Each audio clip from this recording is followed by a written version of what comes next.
ദൈവനാമം മഹത്വപ്പെടുമാറാകട്ടെ. ഇന്ന് എന്നെ ശ്രവിക്കുന്ന എൻ്റെ എല്ലാ പ്രിയപ്പെട്ടവർക്കും നമ്മെ ചേർത്തുകൊള്ളുവാനായി വേഗം വരുന്ന കർത്താവായ യേശു ക്രിസ്തുവിൻ്റെ നാമത്തിലെ സ്നേഹവന്ദനം. കഴിഞ്ഞ ആഴ്ചയിൽ നാം കണ്ടു, നമ്മിൽ വസിക്കുന്ന പരിശുദ്ധാത്മാവിനെ ഇവിടെ നാം എന്ത് ചെയ്യരുതെന്ന് നാം കണ്ടു. നാം ഒന്നാമതായിട്ട് ആത്മാവിനെ കെടുക്കരുത്, രണ്ടാമതായിട്ട് ആത്മാവിനെ നിന്ദിക്കരുത്, മൂന്നാമതായിട്ട് പരിശുദ്ധാത്മാവിനെ ദുഃഖിപ്പിക്കരുതെന്ന് കണ്ടു. എങ്ങനെയാണ് നമുക്ക് പരിശുദ്ധാത്മാവിനെ ദുഃഖിപ്പിക്കുവാനായിട്ട് സാധിക്കുന്നത് എന്നുള്ളത് ദൈവവചനത്തിൽ നിന്ന് നമുക്ക് മനസ്സിലാക്കുവാനായിട്ട് സാധിക്കും. അതിന് ഒന്നാമതായിട്ട് നമുക്ക് യെശയ്യാ പുസ്തകം 63 അധ്യായത്തിൻ്റെ ഒരു വാക്യം വായിക്കാം. യെശയ്യാവ് 63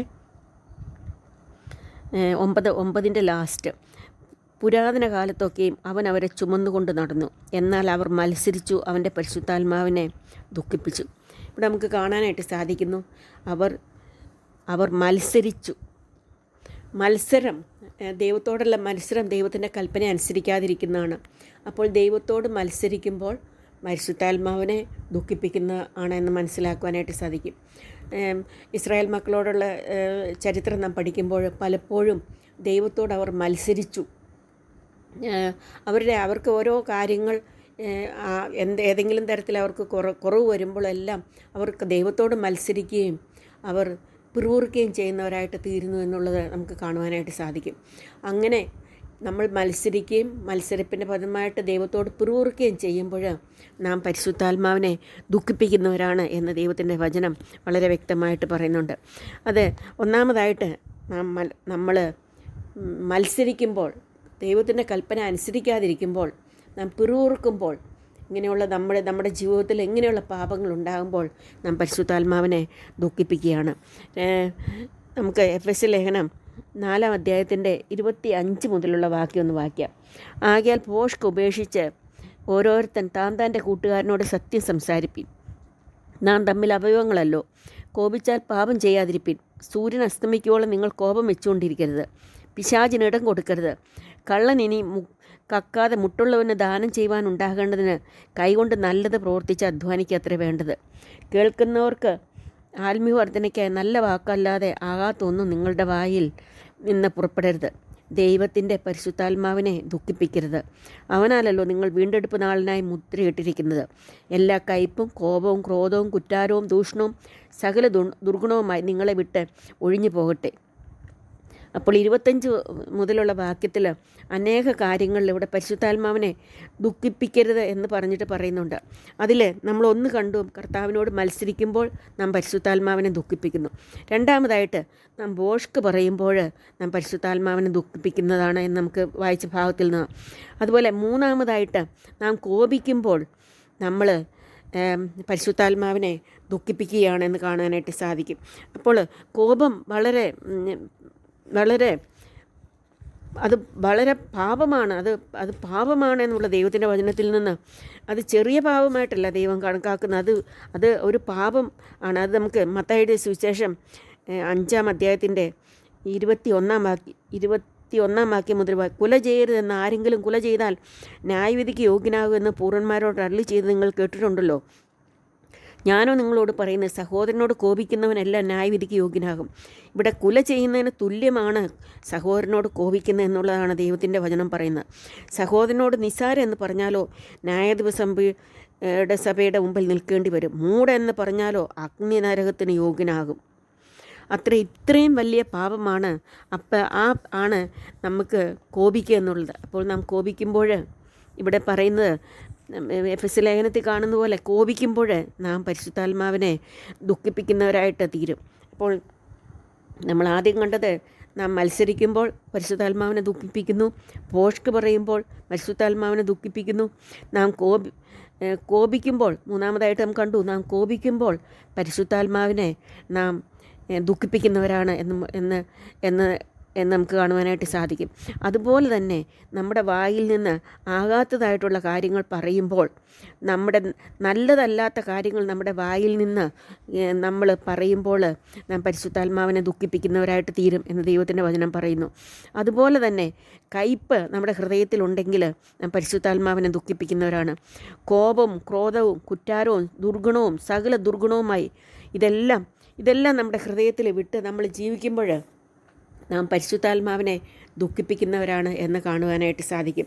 അപ്പോൾ നമ്മുടെ ജീവിതത്തിൽ പരിശുദ്ധാത്മാവിനെ ദുഃഖിപ്പിക്കാത്തവരായിട്ട് ജീവിക്കണമെങ്കിൽ നമ്മൾ നമ്മുടെ ഹൃദയം സൂക്ഷിക്കേണ്ടതും ഹൃദയം വിശുദ്ധമായിട്ട് സൂക്ഷിക്കേണ്ടതും ആവശ്യമാണ് എന്നുള്ളത് നമുക്ക് മനസ്സിലാക്കുവാനായിട്ട് സാധിക്കും.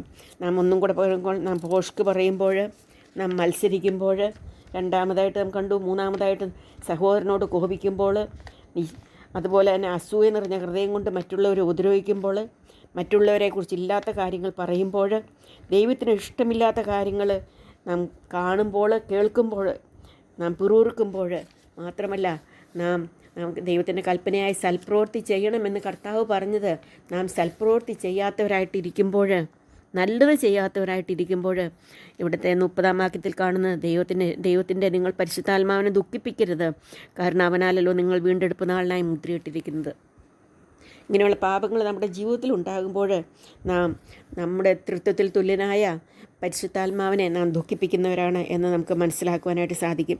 വരുന്ന ദിവസങ്ങളിൽ പരിശുദ്ധാത്മാവിനെ ദുഃഖിപ്പിക്കാത്തവരായിട്ട് ജീവിപ്പാൻ കർത്താവ് നമ്മളെ സഹായിക്കട്ടെ. എന്നാൽ പരിശുദ്ധാത്മാവ് ദുഃഖിച്ചാലും നമ്മെ വിട്ടു പോകുന്നില്ല എന്നുള്ളത് അവനൊരിക്കലും, ഒരു പ്രാവശ്യം നാം രക്ഷിക്കപ്പെട്ടപ്പോൾ പരിശുദ്ധാത്മാവ് ആദ്യ ദാനമായിട്ട് നമ്മുടെ ജീവിതത്തിലേക്ക് വന്നു. നമ്മുടെ പരിശുദ്ധാത്മാവ് നമ്മളിൽ ഉള്ളിൽ വസിക്കുകയാണ്. ആ പരിശുദ്ധാത്മാവ് ഒരിക്കലും നമ്മെ വിട്ടു പോകുന്നില്ല. എന്നാൽ പരിശുദ്ധാത്മാവ് ദുഃഖിച്ച് ജീവിക്കും എന്നുള്ളത് നമുക്ക് ദൈവത്തിൻ്റെ വചനത്തിൽ നിന്ന് മനസ്സിലാക്കുവാനായിട്ട് സാധിക്കും. ഒരു ഉദാഹരണം പറഞ്ഞാൽ, ഒരു ഭവനത്തിൽ അമ്മയും മരുമകളും എപ്പോഴും വഴക്ക് കൂടിക്കൊണ്ടിരിക്കുകയാണ്. എപ്പോൾ നോക്കിയാൽ അവർ വഴക്കാണ്. ആ വീട്ടിലെ മകൻ്റെ അവസ്ഥയൊന്ന് ആലോചിച്ച് നോക്കിക്കേ. അമ്മയെ ഉപേക്ഷിക്കാൻ സാധിക്കത്തില്ല, ഭാര്യ ഉപേക്ഷിക്കാനായിട്ട് സാധിക്കത്തില്ല, വീട്ടിൽ നിന്നെങ്ങും പോകാനും സാധിക്കത്തില്ല. അങ്ങനെ ഒരു അവസ്ഥയിലാണ് അങ്ങനെയുള്ള ഭവനങ്ങളിലെ ആണുങ്ങൾ എന്നുള്ളത് നമ്മൾ പല സ്ഥലങ്ങളിൽ നമ്മൾ കേട്ട് അറിഞ്ഞിട്ടുള്ളതാണ്. ആ അവസ്ഥയാണ് ഒരു കണക്കിൽ പറഞ്ഞാൽ പരിശുദ്ധാത്മാവ് നമ്മളിലിരിക്കുമ്പോൾ. പരിശുദ്ധാത്മാവിനെ ദുഃഖിപ്പിക്കരുത്. നമ്മുടെ ജീവിതത്തിൽ പാപമുണ്ടാകുമ്പോൾ, നമ്മൾ ദൈവത്തിൻ്റെ കൽപ്പനകൾ പ്രമാണിക്കാതിരിക്കുമ്പോൾ, കർത്താവ് നമ്മളോട് കൽപ്പിച്ചതായിട്ടുള്ള ഓരോ കൽപ്പനകൾ, സൽപ്രവൃത്തിയെ, അങ്ങനെയുള്ള ഓരോ കാര്യങ്ങൾ ചെയ്യാതിരിക്കുമ്പോൾ നമ്മുടെ ഉള്ളിൽ കിടന്ന് പരിശുദ്ധാത്മാവ് ദുഃഖിക്കുകയാണ്. റിയലി അവൻ ദുഃഖിക്കുകയാണ്. എന്നാൽ ഒരിക്കലും പരിശുദ്ധാത്മാവ് നമ്മെ വിട്ടുപോകുന്നില്ല എന്നുള്ളത് നമുക്ക് ദൈവത്തിൻ്റെ വചനത്തിൽ നിന്ന് മനസ്സിലാക്കുവാനായിട്ട് സാധിക്കും. ഇങ്ങനെ നമ്മൾ പരിശുദ്ധാത്മാവിനെ ദുഃഖിപ്പിച്ചാൽ നമുക്ക് എന്ത് സംഭവിക്കും എന്ന് ദൈവത്തിൻ്റെ വചനത്തിൽ വളരെ വ്യക്തമായിട്ട് പറയുന്നുണ്ട്. നമുക്ക് 2 വാക്യം വായിക്കാം. 1 കൊരിന്ത്യർ 3-ാം വാക്യം. നിങ്ങൾ ദൈവത്തിൻ്റെ മന്ദിരമെന്നും ദൈവത്തിൻ്റെ ആത്മാവ് നിങ്ങളിൽ വസിക്കുന്നു എന്നും അറിയുന്നില്ലയോ? ദൈവത്തിൻ്റെ മന്ദിരം നശിപ്പിക്കുന്നതിനെ ദൈവം നശിപ്പിക്കും. ദൈവത്തിൻ്റെ മന്ദിരം വിശുദ്ധമല്ലോ, നിങ്ങളും അങ്ങനെ തന്നെ. ഇവിടെ പറയുകയാണ്, നമ്മുടെ ഈ ശരീരത്തിൽ നാം പാപം ചെയ്താൽ ഈ ശരീരം നശിക്കുന്നതിന് ഇടയായിട്ട് തീരും. നമ്മളിലുള്ള പരിശുദ്ധാത്മാവിനെ നമ്മൾ ദുഃഖിപ്പിച്ചാൽ, പരിശുദ്ധാത്മാവ് നമ്മുടെ ഈ ശരീരത്തിൽ വസിക്കുകയാണ്.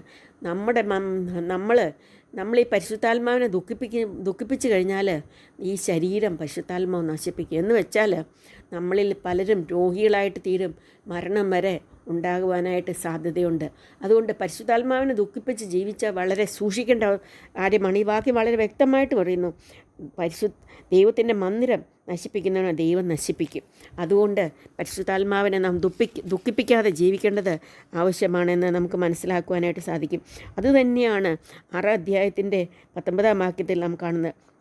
ദൈവത്തിൻ്റെ ദാനമായ നിങ്ങളിലിരിക്കുന്ന പരിശുദ്ധാത്മാവിൻ്റെ മന്ദിരമാകുന്നു നിങ്ങളുടെ ശരീരമെന്നും നിങ്ങൾ വിലയ്ക്ക് വാങ്ങിയിരിക്കാൻ നിങ്ങൾ നിങ്ങൾക്കുള്ളവരല്ല എന്ന് അറിയുന്നില്ലയോ?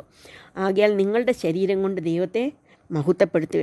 ഇവിടെ നമുക്ക് കാണാനായിട്ട് സാധിക്കും, നമ്മുടെ ശരീരം കൊണ്ട് ദൈവത്തെ മഹത്വപ്പെടുത്തുകയാണ് വേണ്ടത്. അല്ലാതെ നമ്മുടെ ശരീരം കൊണ്ട് പരിശുദ്ധാത്മാവിൻ്റെ മന്ദിരമാകുന്ന നമ്മുടെ ശരീരത്തെ അതുകൊണ്ട് ദൈവത്തെ മഹത്വപ്പെടുത്തിക്കൊണ്ട് ജീവിക്കണം. അല്ല എങ്കിൽ നമ്മൾ ആദ്യം വായിച്ച ഭാഗത്ത് വരുന്ന ദൈവത്തിൻ്റെ മന്ദിരത്തെ നശിപ്പിക്കുന്നവനെ ദൈവം നശിപ്പിക്കും എന്ന് ദൈവത്തിൻ്റെ വചനത്തിൽ പറയുന്നുണ്ട്. അപ്പോൾ വളരെ ഭയത്തോടുകൂടെ നമ്മുടെ ഈ പ്രവാസം കഴിപ്പാൻ കർത്താവ് നമ്മളെ സഹായിക്കട്ടെ. അവൻ പരിശുദ്ധാത്മാവിനെ ദുഃഖിപ്പിച്ച് കഴിഞ്ഞാൽ നമ്മളിൽ ക്ഷീണം, ദുഃഖം, പ്രയാസം, മരണം വരെ ഉണ്ടാകുവാനായിട്ട് സാധ്യതയുണ്ട്. അതുകൊണ്ട് പരിശുദ്ധാത്മാവിനെ ദുഃഖിപ്പിക്കാത്തവരായിട്ട് ജീവിക്കുവാനായിട്ട് കർത്താവ് നമ്മളെ സഹായിക്കട്ടെ.